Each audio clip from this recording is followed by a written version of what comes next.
my identity before and after my diagnosis. I was working in the IT field as a software developer for the better part of my career, so about 20 years. And for about 10 years before my diagnosis, I was really at the top of my career, probably as high as I could get at the technical level.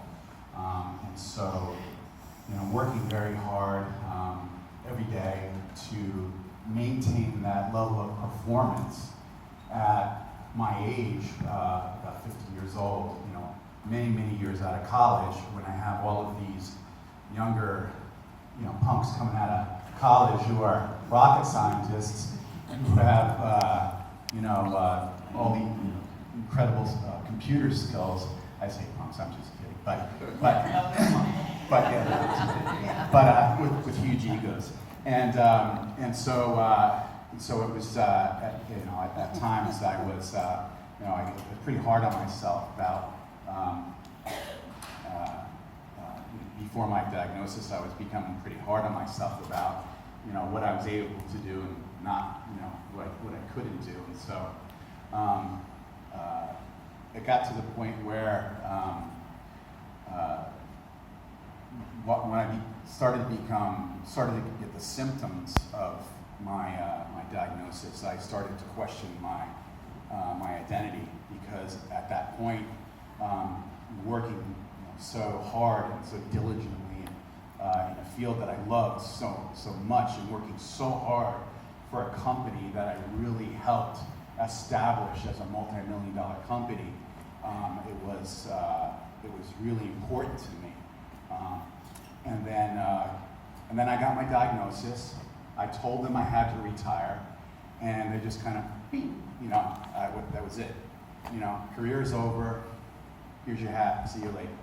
And I really kind of tanked there for a while, because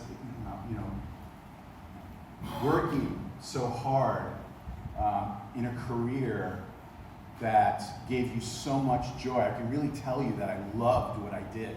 I really enjoyed what I did, and not too many people can really say that they really enjoy what they do. They have a passion for it, and then to really kind of be cut off from it, it really hurt to the bone. And so I had to do some reflection.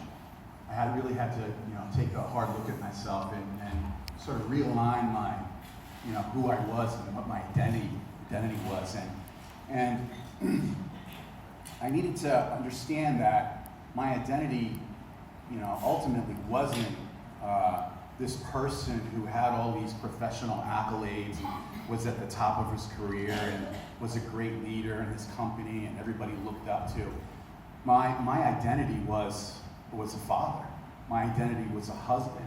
My identity was someone that people looked up to in his church. And, I really had to look at that and then understand that, I'm that person. I've always been that person. But now I'm that person living with Alzheimer's.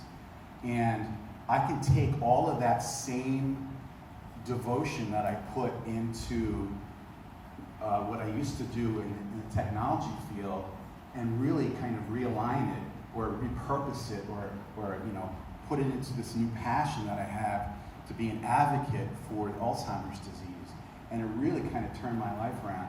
And I thank God that I made that telephone call to the Alzheimer's Association, after my diagnosis, because they really, I've always had a very purposeful life, but they just added that additional purpose to my life that allowed me to really get out there and use the strengths that I have to be passionate about things and communicate about things and really advocate very strongly for for a disease that I'm living with now.